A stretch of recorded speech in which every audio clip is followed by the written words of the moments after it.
দিনাজপুরের ১০ মাইল কলার হাট এখন বেশ জমজমাট। দূর দূরান্ত থেকে এখানে কলা নিয়ে আসেন কৃষক ও ব্যবসায়ীরা।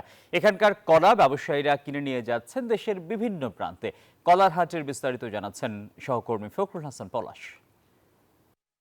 আমি এই মুহূর্তে রয়েছি দিনাজপুর ১০ মাইল এলাকায়। এখানে সবচেয়ে বড় আসলে দেশের সবচেয়ে বড় কলার হাট এটি, এবং এখানে কিন্তু আমরা দেখেছি যে একেবারে ভোর থেকে দুপুর পর্যন্ত কিন্তু এখানে সেই কলাগুলো কিন্তু বিভিন্ন জায়গায় কিন্তু কৃষকরা এখান থেকে নিয়ে আসেন এবং দেশের বিভিন্ন প্রান্তে কিন্তু এই কলা চলে যাচ্ছেন। তো আমি যদি একজন ব্যবসায়ীর সাথে কথা বলি যে আসলে আপনারা কত জায়গায় কলাগুলো পাঠাচ্ছেন এবং এখন সরবরাহ কেমন, কৃষক কেমন লাভ পাচ্ছে? কৃষক মোটামুটি লাভবান, এখন আমরা ব্যবসায়ীরা মোটামুটি এখন কমে। ওদের স্বপ্ন পূরণে পাশে থাকতে পেরে আমরা গর্বিত।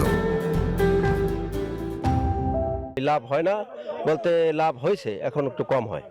লাভ হয় না তা না, তাহলে আমরা চলি কিভাবে? লাভ হচ্ছে কিন্তু কৃষক লাভবান।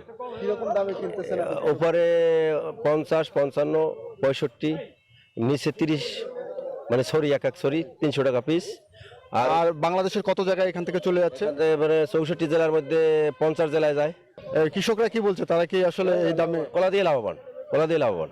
আসলে আপনি শুনছিলেন যে যারা কলা চাষি রয়েছেন তারা বলছেন যে গতবারের তুলনায় এবার কিন্তু তারা এই কলাতে ভালোই লাভ পাচ্ছেন, এবং পাশাপাশি এখানকার হাটের যারা ইজারাদার রয়েছেন তারা বলছেন যে প্রতিদিন গড়ে এখানে ৮০ লক্ষ থেকে ১ কোটি টাকার কেনা বেচা হয়। তো দিনাজপুর ১০ মাইল কলার হাট থেকে এই ছিল আমার কাছে সর্বশেষ।